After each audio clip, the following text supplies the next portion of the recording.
If you feel like you're constantly pushing a boulder up a hill, trying to force your team to perform, and the moment you stop pushing, the work stops. You're probably not leading, you're probably driving.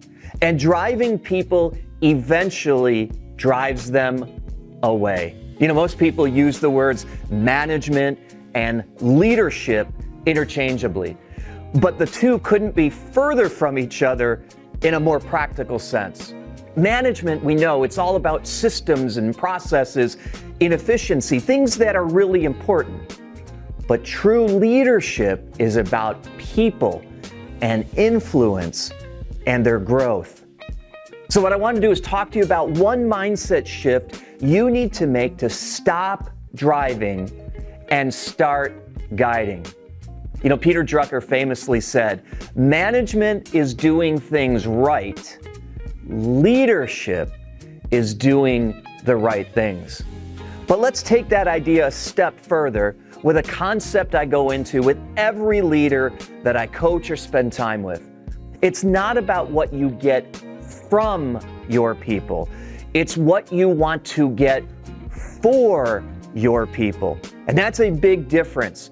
This drive mentality in traditional management focuses solely on extracting results from people.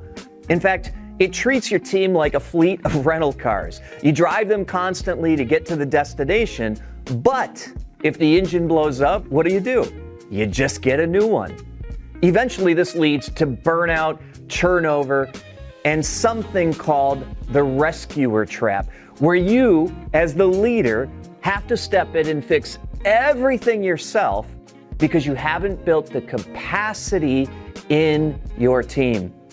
The guide mentality is different. It's about true leadership, focusing on working for your people. You see, when you're guiding, you're acting as more of the GPS. You give them the guidance to find the best path to where they eventually need to go. But here's the truth. They're the ones in control. You're investing in them so that they can get the best result without you. So here's the question. How do you make this switch in the real world? Well, it comes down to 3 specific shifts that you can start to make today. Number 1, this is clear. Stop giving answers and start asking questions. Don't just immediately jump on a problem and say, here, let me fix it. When you're guiding, you're not telling, you're asking questions. Things like, hey, what's working in this situation? What's not working in this situation? And then guiding the other person to answer that question themselves. In fact, I've curated my own personal list called the Baker's Dozen for this exact purpose of guiding and not driving people. But there's number 2. Stop demanding compliance and start inspiring commitment. Look, we all know compliance is doing what you're told to because you have to, because you might be afraid to. Commitment, on the other hand, is doing what's needed because you want to, you choose to.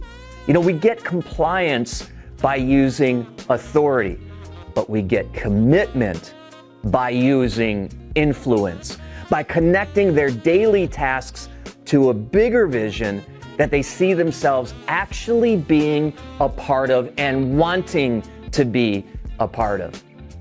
But there's a 3rd shift we need to make. We need to stop being nice and start being kind. We talk about this a lot. Being nice, it sounds great, but it's often just avoiding conflict to keep the peace, and it eventually lowers the bar for the rest of the team. Being kind, on the other hand, is having the courage to give and take candid feedback that your team, and probably you, need to grow. Look, here's the reality. Driving people is exhausting for you and for them. Guiding people, on the other hand, is empowering. If you want to build a team that follows you, because they want to, not because they have to. It's time to make these shifts.